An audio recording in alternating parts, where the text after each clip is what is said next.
Yan. Hindi totoo yung mga sinasabi niya. Subukan niya kahit ngayon, nandito na kami. Oh. Kalkalin niya si Robin Padilla.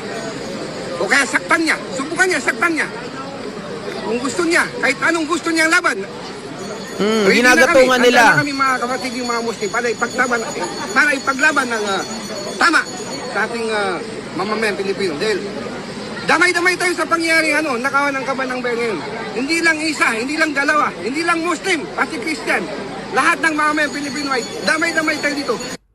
So nakikita natin mga ka-GPnatics ay yung possibility na pwede po silang mang-gaslight. Kasi nga, pwede silang talagang manggulo. Kung nakikita nyo po mga kababayan, siguro ang lagi nyo lang naabangan ay yung mga nangyayari po sa Senado. Pero hindi nyo po nakikita yung mga nangyayari sa labas. Nung nakaraan, nagagalit kayo sa akin. Bakit ka ba nagla-live?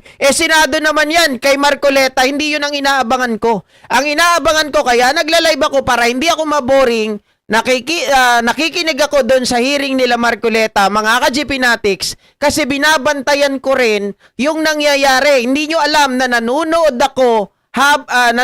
po ako sa cellphone habang nakikinig po ako mga kababayan doon sa nangyayari sa Senate Blue Ribbon na peke nila Marcoleta. At tumitingin din ako doon sa mga vlog ng mga didilis, doon sa mga DDS. Tinitingnan ko kung ano yung galaw nila doon at makikita mo mga kababayan na talagang sila po ay gumagawa na ng gulo. Bakit? Yung mga pro-BBM, yung mga pink, yung mga dilawan, mga ka-GPnatics, anong ginagawa nila? Inaaway na nila. As in talagang pag nakita nila doon mga kababayan, sinusugod na ng mga ito. Pati yung mga pulis, nagbabanta yung mga DDS na sinasabi nila kung gusto nyo, patayan na lang. Sige, subukan ninyo magpaputok para magkaalaman na tayo. Ganun ang mga sinasabi. Mga kababayan, ang babato pa sila ng mga plastic bottle. Kaya nga nagtataka ako dun sa iba. Pinipigilan ako na, huwag ka nang mag-live, DDS yan, parang DDS ka na rin. Hindi nyo na-gets eh. Ako nga lang yung nagla-live noon eh. Kahit konti lang yan yung nanonood, 500 lang yung nanonood, sinatsaga ako kahit masira yung algorithm natin, mga kababayan. Which, nangyari nga, unfortunately, nasira tayo doon. Diba? Nasunog yung channel natin, pero okay lang. Kasi nakamonitor ako, hindi naman ako mga kababayan na pwede kong hatiin yung katawan ko. Dito, makikinig ako, pupunta ako doon, mas delikado doon. Takot ka pala ba't ayaw mong pumunta doon? Hindi yun. Diba? Siyempre may pamilya rin akong iniisip. Meron din akong, di ba, mga anak. Alam naman natin kung gaano kagugulo yung mga yun eh. Di ba pumunta kami doon gabi, mga ka-GPnatics, anong ginawa? Mabuti na lang, hindi nila ako kilala. Kung makilala ko ng mga yun na umaga, anong gagawin nila? Di kinuyog ako doon. At saka wala kang makikita doon. Wala naman akong cellphone na maayos. Di ba? Ang kaya ko lang, 1 oras. 1 oras lang, maximum. Dito na lang ako mag-monitor kung ano nangyayari. Mga kababayan, nang sa ganon, di ba, hindi tayo mapahamak, makapagbigay tayo ng balita agad-agad, ma-monitor natin kung ano yung nangyayari, di ba? Para kayo din ay ma-inform. Di ba? Ganon lang po yun. Ito pa, mga ka-GP.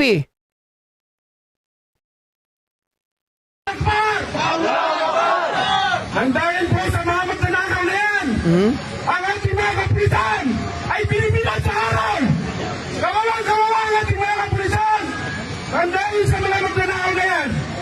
Kaya ang sabi namin, ang aming gabihan pilihan sa mga nakataas ay huwag na huwag nilang gagalawin ang ating kapatid na Senador Robin Padilla. Dahil kung hindi, magsusubukan nila ang lamang ang mga dansang muro dito sa Luzon, Visayas, Mindanao. Ang masasabi lang namin, mga kapatid, tayo po ay manindigan. Huwag po tayo magbulag-bulagan.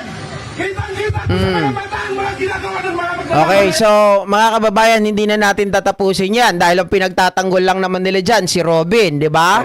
Pero nakikita natin na parang nung nakaraan, Dahil nga po mga ka-GP Natics, nakita natin parang hindi sumusunod sa proseso itong mga ito.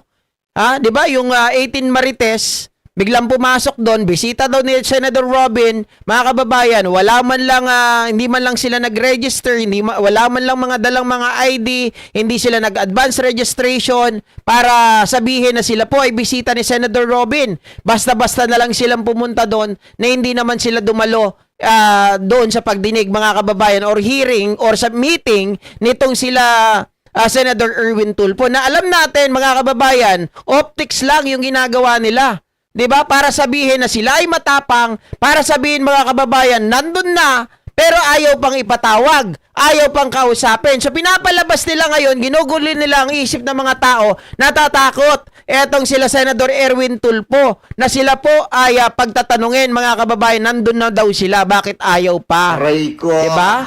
Oh. Eto pa. Tuloy natin yung sinabi ni Senator Ping Lacson. Kasi sabi nila, disgrace yan sa serbisyo. Mhm. Ang Marine, laging yung integridad mataas. Anyway, going back to the information, yun na nga, meron siyang nasagap na information na merong pwedeng gawing mag-recruit ng mga armed elements Mhm. na papapasukin sa Senado na kung halimbawa, no, ito sa akin to, opinion ko ito, na-discuss din namin ni Director Matibag. Halimbawang nag-appear yung 18 Okay. at sa pagsisinungaling Mhm, o kaya ito hindi na. nag-attend, pinasight for contempt. Mhm. At pagkatapos in-order na i-arrest. Okay. So posible mangyari yung may mga armed elements, not necessarily from the uniform services, kung hindi mga civilian, ang manggugulo doon. At pagka nagkagulo-gulo, nagkaroon na naman ng putukan, you can just imagine the chaos at saka yung anarchy Mhm. na mangyayari. At pwede mag-trigger ito. Okay. Kasi kung napansin nyo rin, di ba, walang puknat yung protesta doon sa harap ng Senado. Oo. Maski kakaunti, Puro DDS yun. may program, merong malaking screen doon Mhm. na araw hanggang gabi yun. Kasi pag umuwi kami, napapansin Funded namin, yun maski Funded talaga 10, yun. 20 sila doon. Talagang naka-vigil sila doon, nakababad. Mhm. Yun ang hindi natin na parang yun ang pinababantayan sa atin. Na kung halimbawa mag-snowball at merong mga lumabas para magsimpatya, whether ito'y orchestrated, whether ito'y hinakot o kung sa loob, siyempre may security threat talaga may tuturing laban sa Senado. Naalala nyo mga kababayan nung nagkaroon ng putukan, 'di ba itong si Kuya Park? 'Di ba? Hinihikayat niya yung mga tao na pumasok na sa loob ng Senado at lusubin na nila yung mga senador, mga ka-GP. Ganun kasi sira ulo yung mga 'yan. As an institution, Oo. pati na rin sa mga personnel, pati sa mga senador. Oo. Kaya naging utos ni Pro Temp Gatchalian, Mhm. i-heighten yung alert, bawal na magpapasok muna ng mga senador ng bisita. Correct. Kami Tama. pwede pumasok, ingress, egress, Oo. pero bawal na muna magpapasok ng bisita para lang Yun. masigurado na walang papasok na masamang elemento. Mm-mm. Kasi napag-usapan din, Senator, na posibleng mag-lockdown pa nga, no? Sa Senado, aabot ba tayo sa ganito, Senator, kung seryoso yung bantang sinasabi? Sa aming chat group, again, sa discussion namin, hindi ako sumasang-ayon doon sa ipadlock eh. Kasi ang padlock, stopgap yun eh. Tapos hindi magandang tingnan. Ang sinasuggest ko, I think ginawa na ito ni Senate President Pro Temp Gatchalian, sabi ko, tumawag ng meeting among department heads, lahat ng committee secretaries, magbigay ng maliwanag na instruction kasi confused sila eh. Kakausapin sila ni Senator Cayetano, di ba alam kung sino susundin. So parang maliwanag lang na maliwanag naman sa atin kung sino kinikilala ng Malacanang, ng House of Representatives, ng Civil Service Commission, ng IBP, at kung ano-ano pang mga grupo, kung sino kinikilala talaga na liderato sa Senate. So maliwanag na panggulo yung ginagawa ni Senator Alan, with all due respect, na nakaka-confuse, nakakagulo. So ang sinuggest ko, meetingin lahat ng department heads para ibaba yung instruction na at your own risk, sumunod lang kayo sa mga lawful orders, legal orders ng liderato ng Senado. And assure them na poprotektahan sila basta ang susundin nila yung lawful at saka yung official na order from the leadership. Okay. So, ngayon ang nakikita ko dyan mga kababayan, wag sana silang, halimbawa, may nangyari po, lalong-lalo na, yung, di ba, hindi ko alam kung saan gaganapin yung special session, no, mga ka-GPnatics. So, dapat kung may special session, hindi rin sila tumanggap ng mga bisita. Di ba? Pwede lang yung mga press na talagang nakabase dyan sa Senado. Di ba, naka-assign dyan na meron naman silang mga tinatawag po na QR code, mga kababayan, na pwede silang maglabas-pasok. Pero yung mga bisita na bago lang, mga guest, mga kababayan, na mga senador, lalong-lalo na yung mga DDS, at lalong-lalo na ng 18 Marines, kung di naman sila kailangan dyan, or 18 Marites, mga kababayan, wag nang papasukin. Di ba? Prevention is better than cure. Kaysa naman na mangyari, maluwag sila masyado tapos ito magdudulot ng chaos. 'Di ba? Kasi pwede, mga kababayan, ano ba ang ugali, ano bang pagkatao ng meron diyan? According to Ping Lacson, yung iba diyan ay mga discharge. At alam natin, mga kababayan, na yung mga yan kapit na talaga sa patalim. 'Di ba? Baka mamaya na kumpirmiso na yan, nabigyan na ng 5 million. So, pwede na nilang gawin ang gusto nila na pinag-uutos sa kanila ng mga amo nila. 'Di ba? Mga ka-GP, para lang matupad, mga kababayan, yung ipinag-uutos sa kanila. Nakita naman natin kahit kasinungalingan ang mga pinagsasabi, talaga naman, mga kababayan, nagsasalita pa rin. Alam natin yan, hindi po kayo bobo. Alam nyo yan. Matalino kayo kumpara dyan sa mga yan. 'Di ba? Ang ginagawa nila ay maliwanag na for destabilization. Gusto nilang maalis, mga kababayan, magalit ang taong bayan para pagbintangan ng Malacanang, para sabihin, nakikialam dito sa Senado. Alam naman natin yung sigalot ngayon dyan. Hanggang ngayon, hindi pa natatapos yan. Sana nga, mga kababayan, itong mga susunod na araw, mangyari na po ang special session na inaantay natin. Pero look out din nila kung sila'y susunod doon sa hindi kinikilalang liderato, pwede sila masanction administratively. Kasi illegal yon, hindi yon authorized. Paliwanag kasi pati yung... Yan ang isa sa mga magiging tawag dito, magiging dahilan pa ng chaos. Okay? Dahil nga, mga ka-GPnatics, mayroong mga tao dyan na ang kinikilala ay itong si Alan Peter Cayetano pa rin. 'Di ba? Katulad po nung kanyang Senate Secretariat, mga kababayan, na si Montales. 'Di ba? At yung mga grupo nila, sa makatuwid, para matapos po etong sigalot na to at hindi sila makapagdulot ng kaguluhan, mga kababayan. Kasi, ang gagawin nila yan, mga yan tawag dito, magtatanim yan sa isipan ng mga tao na sila ay kinakawawa, na sila ay mga biktima, na sila ay ginigipit, nakikialam ang Malacanang, ganon. 'Di ba? So, syempre yung mga naniniwala sa kanila, lalong-lalo na yung mga nasa labas, according nga dito kay Pebbles Talakera, mga kababayan, nagugulat tayo dun sa kanyang mga post dahil eto mga to, mga personality na to, talagang alam niya na mayroong mga kargada, 'di ba? Nanggagaling pa daw sa iba yung diyan sa malapit, mga kababayan. Doon daw sa 3 letra, 'di ba? 'Yun ang sinasabi ni Pebbles. Mga tao, mga kababayan, mga scan. Oh. Kaya dapat maging maingat. Dapat Pangulong Bongbong Marcos, ang panawagan namin sa iyo, magpatawag ka na agad-agad ng special session. No? Para nang sa ganon, matapos na yung problema natin. Hindi matatapos to hanggat nandyan pa rin ang presensya ni Mama Alan. 'Di ba? Kailangan, mga kababayan, wala na siyang ipambala para sabihin na siya po ay nananatiling Senate President. Aray ko. 'Di ba? Pag buo na yung 13, i-formalize na agad na si Win Gatchalian ang Senate President. Isipin mo pati yung gusto Ma'am Mary Jane. makitukob doon sa pagpirma. Saka nakakita naman ng mawawala yung unity of command. So magugulo kung halimbawa dalawa pa silang pipirma ng Correct. payroll. At saka medyo delikado yun para kay Senate President Pro Tem Gatchalian. Kasi pwede siyang ma-open sa anti-graft na kaso doon. Kasi kung halimbawa nagkagulo-gulo, walang unity of command, dapat isa lang yun talagang kinikilalang leader na Senado. Well, mga kababayan, hindi naman siguro mabagal si Pangulong Bongbong Marcos. It just so happen na kailangan muna maging maging top priority yung nangyari doon sa Mindanao. Kaya po mga ka-GPnatics, medyo dinelay yung special session. Okay, sana nauunawaan nyo pa yun.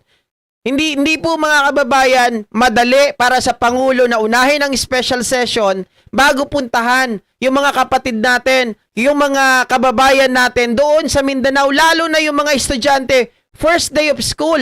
Mga kababayan, ganun yung nangyari. Di ba? Kayo ba? Maatim nyo ba?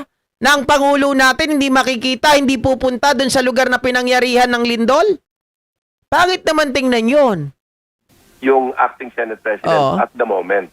No? In the meantime, nawala pa yung 13 para mag-elect formally ng permanenting Senate President. Correct. Yung banta sa institusyon, meron din bang banta sa buhay ng ating mga senador, Senator Ping? May impormasyon din bang hindi lamang sa lumabas? institusyon, hindi lamang sa senador Maan, kundi pwedeng mag-escalate ito eh. Kasi halimbawa, nagkaputukan na naman sa Senado, Oo. putukan na hindi na makontrol. Magugulo buong bansa natin eh. Di ba? Pag nagkaroon ng putukan sa loob ng Senado, for sure mga kababayan, yung mga nasa labas, yung mga nagtayo na ng, hindi ko alam, sabi ko nga dyan, ano yan, kampo? Aray ko. Diba? Na, may mga lona na sila doon na nakatira, as in, tapos may malaki silang screen doon. Mga kababayan, paano magagawa yan ng mga tao na yan kung wala pong budget, kung wala pong nagbibigay sa kanila ng pondo? Aray ko. Diba? Eh may mga pamilya rin yan eh. Magtataka kayo yung mga yan magtsatsaga doon na walang bayad. Nakakapagtaka yun. Diba? Kayo ba papayag kayo mga ka-GPnatics? May sarili-sarili rin kayong buhay, doon na kayo matutulog? Nandun na kayo araw-araw? Umaga, tanghali, gabi? Oh, gawain lang yan ng mga walang pamilya. Aray ko. Or gawain lang yan, mga ka-GPnatics, nung talagang gustong manggulo o kaya naman ay talagang masasabi po natin na talagang ito po ay may basbas at meron pong budget. Ma-destabilize yung buong gobyerno. Yun ang pinangangambahan natin, yun ang pinangangambahan ko. Kaya na-share ko na rin sa ating mga kasama sa media, sa aking mga kasamaan, yung independent intelligence information na meron talagang, although not widespread, meron talagang frustration, at least, at the very least, meron frustration sa rango ng ating uniform services, na kung saan yung pinagmamasdan nila yung bangayan sa Senado, yung flood control anomalies, tapos yung inflation, yung rising oil prices, na apektado tayo lahat. So pinagmamasdan nila ito kung ano yung positibong aksyon na ginagawa ng leadership, di lamang ng Senado, ng Kongreso, kundi ng Pilipinas ni President Bongbong Marcos. So yun ang ating pinangambahan kung ito'y mag-escalate sa pamamagitan na matrigger ng kaguluhan Oo. sa loob ng Senado, Oo. na magkaroon ng putukan. At Yes. kunwari, nire-rescue itong 18 dahil dumating sa punto na ipapadetini sila. O kung merong, halimbawa, armadong Posible grupo yan. na hindi naman kinabibilangan ng Oo. armed forces. Baka At ito iba yung mga yan. civilian, mga armed elements na unauthorized. Pwede makakompuse ito na akala ng mga armed services natin, akala kasamahan nila. Oo. Kasi di ba nga, may nakapatig pa nga nung yung kahapon. Kaya yun ang iniwasan natin, yung confusion. Oo. Kaya parang panawagan na rin ito doon sa ating sa armed forces natin, sa PNP, maging discerning sila.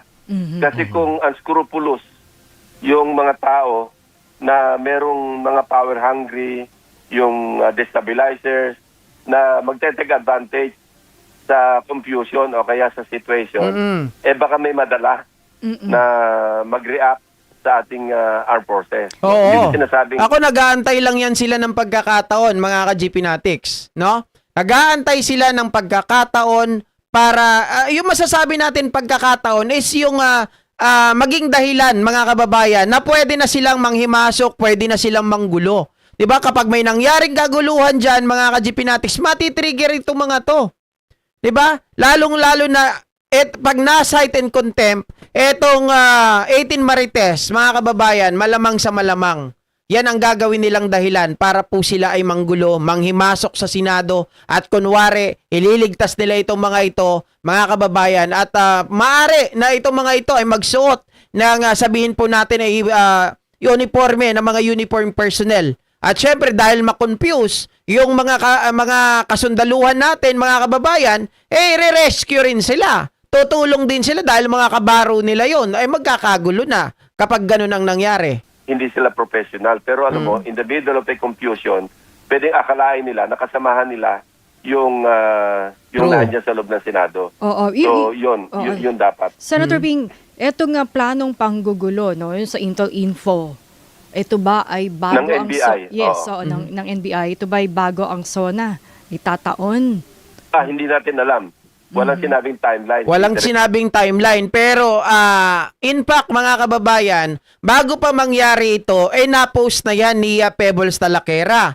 'Di ba? Marami siyang mga post hinggil sa mga bagay na to, mga kababayan Talaga siya nananawagan na dapat tapusin na, dapat mga kababayan palitan na si Alan Peter Cayetano para hindi na maging dahilan ng chaos o gulo dyan. Kasi kapag wala na si Alan Peter Cayetano dyan, wala na silang pagtataguan Wala na silang magiging, kumbaga mga kababayan, tatakbuhan.